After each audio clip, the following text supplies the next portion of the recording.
Hi, welcome to this video. This video is about the Dutch mortgage system and laws.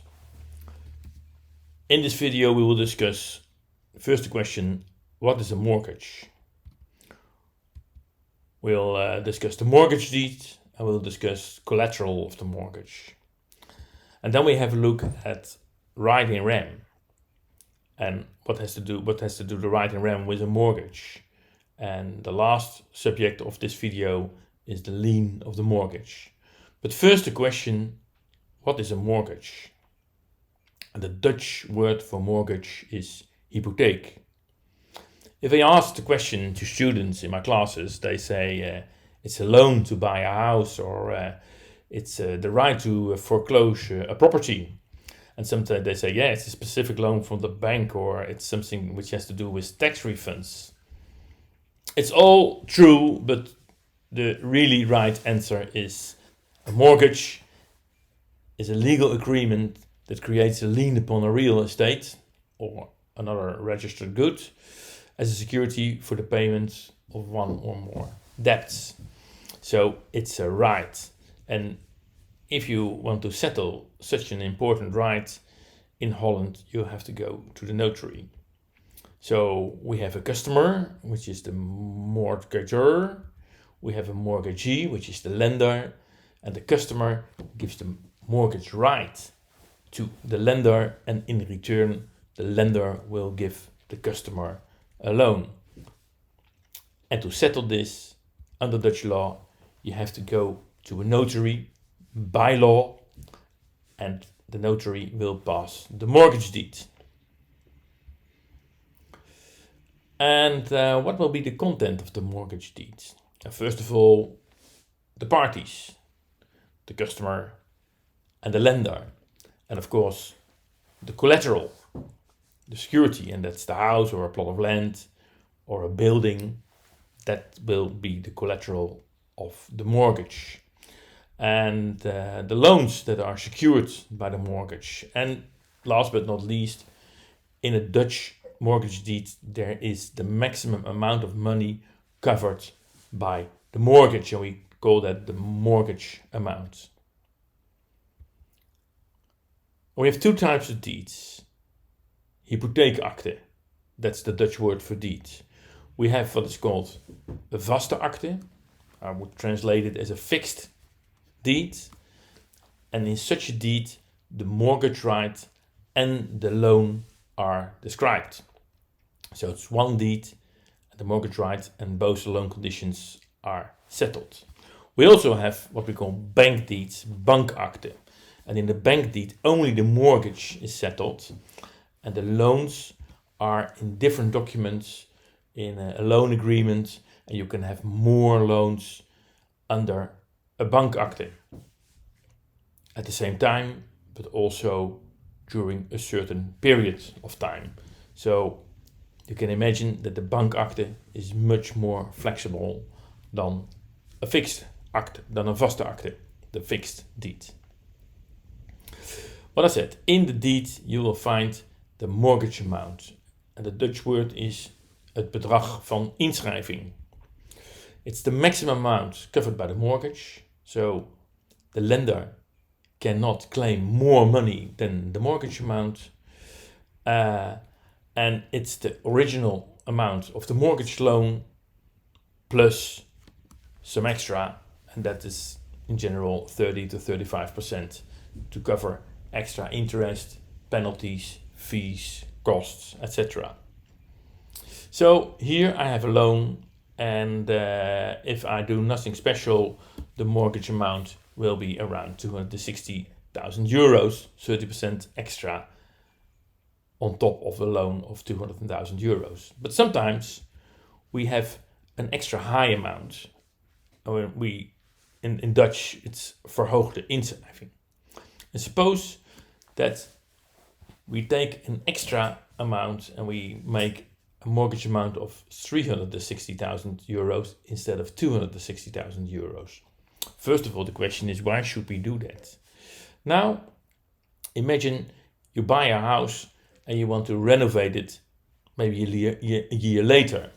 So after a year, you want to buy extra money from the bank. If you make an extra high amount in your mortgage deed, you can borrow extra money after a certain amount of time, and here in our example, maybe 75,000 euros extra to finance your renovation.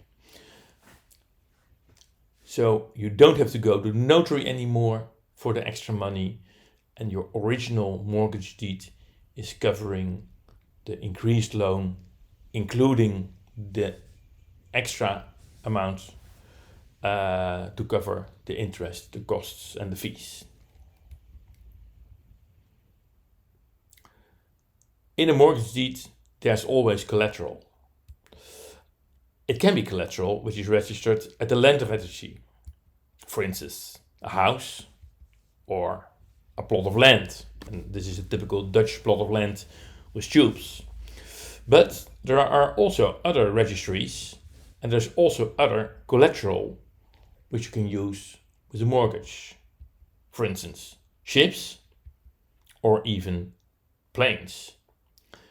And there's something else, and that are rights in rem. We call them zakelijke genotsrechten. It's a right and you can register a mortgage on it. What are rights in rems? Some examples. For instance, leasehold, usufruct, the right of way, and an apartment right. So 4 types of rights, and you can use them as collateral for a mortgage.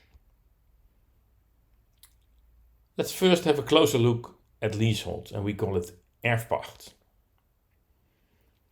Suppose this is a plot of land, and the land is owned by the municipality. And the municipality gives the land in lease, and here are the consumers, and they want to buy the house which is on the land. So they buy a house, and the land is in leasehold at the municipality. If the customers buy the house, they agree on the leasehold, and they are starting to pay ground lease to the owner of the plot. But they probably need a mortgage to buy the house.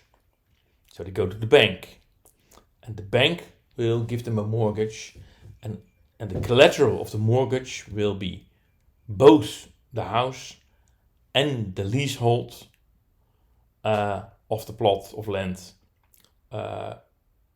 which is under the house. So here you see a good example of a mortgage which is both on the property and on the right in rem. Another right in rem is usufruct, vruchtgebruik. You're not owning an object, but you have the usage. And often it's until the death of the person who has the usage. And the owner, we call it, they have bare ownership. And the Dutch word is bloot eigendom. To give you an example, after death, the children inherit a house, the bare ownership. But often the partner inherits the usufruct. So the partner has the usage of the house, and he or she can live there, but the formal ownership goes to the children. The last right in rem, which is interesting, is apartment right. And we have apartment right for every apartment building. And that's because the apartment building is one object in the land registry. And it's splitted into apartments by a deed of division. And the mortgage will be settled on individual apartment rights. But the owners, together, of all the apartments, they own the building. And they have to take care of the building. And that's why in Dutch law, you need to have what we call an owner association or a vereniging van eigenaren in Dutch. And this association will be responsible for all the maintenance of the building itself. For instance, the roof and the windows and the paintwork, etc. So the apartment right is in this case the collateral for the mortgage and not the building, because the building is owned by all the consumers in the building together. The last thing I want to discuss is the lien of the mortgage. We call it de rangorde van de hypotheek. Is it possible to have more mortgages on one house? Yes, and here you see we settle more mortgages, and then it's interesting to know what is the sequence of the mortgages. So there's a first mortgage.